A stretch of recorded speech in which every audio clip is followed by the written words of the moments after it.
Hey, I'm Jeff. And I'm Phil, and we're the Cocktail Dudes. Today we're going to make the Allspice Dram. Also called Pimento Dram, right? That's right, yeah. Because the allspice berries are from the pimento bush. Yeah, they're the little fruit. Exactly.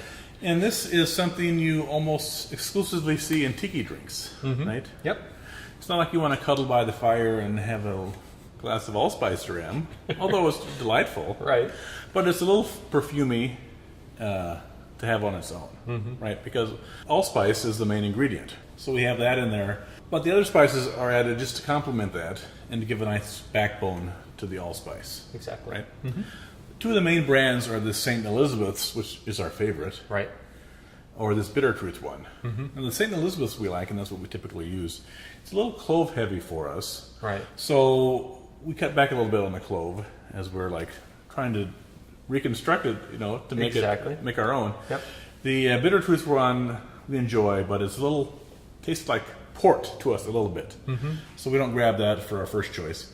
And you want to use a high proof spirit. That's what extracts the flavor from all these spices. Right. Right. And here we actually prefer to use the high proof rum over the vodka because the rum adds a little more complexity to it. Right.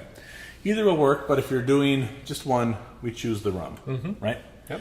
In addition to that, you need cloves, star anise, a vanilla bean, cinnamon, black peppercorns, cocoa nibs, some nutmeg, and of course the allspice berries. Right? Don't forget that. That's the most important part. We're going to let all that infuse, and then you sweeten it.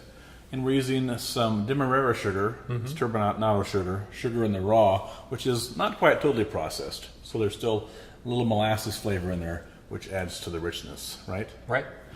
So to make this, we're going to begin by adding to a gallon-sized Ziploc bag 3/4 cups of whole allspice berries and 12 black peppercorns. And we're just going to crack these peppercorns and berries. We're going to just roll over them with a rolling pin. Make sure they get cracked as much as you can. You don't want to make them into a powder, but you want to crack them so the inside surface of the berry is open to the infusion. You don't need to get every one.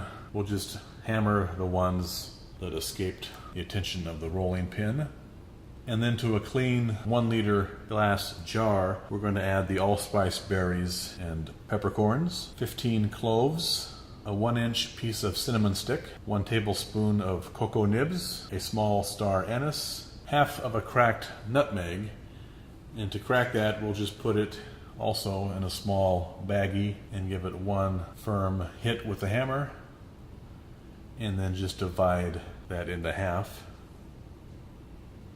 And then half of a vanilla bean that we'll split. And of course it's the vanilla bean pulp with the tiny seeds that is going to infuse into our allspice dram. Then we'll add the bottle of high proof rum. Put on the lid, give it a swirl, and we'll let that sit on the countertop for 5 days. Just giving it a little swirl whenever you happen to walk by. After 5 days it will look like this. You want to strain that through a coffee filter into a 4-cup measuring beaker. And then make note of the volume of the infused liquid, because we're going to add 2 times that amount of simple syrup to give us our final product. And then we'll pour it into clean glass bottles and cap it. Here we have our allspice dram. The recipe will yield a little over 2 liters. And make sure you let it sit overnight so that the flavors will meld together. And as it sits over time, the flavors will get deeper as well. Enjoy your allspice or pimento dram. Cheers. Cheers.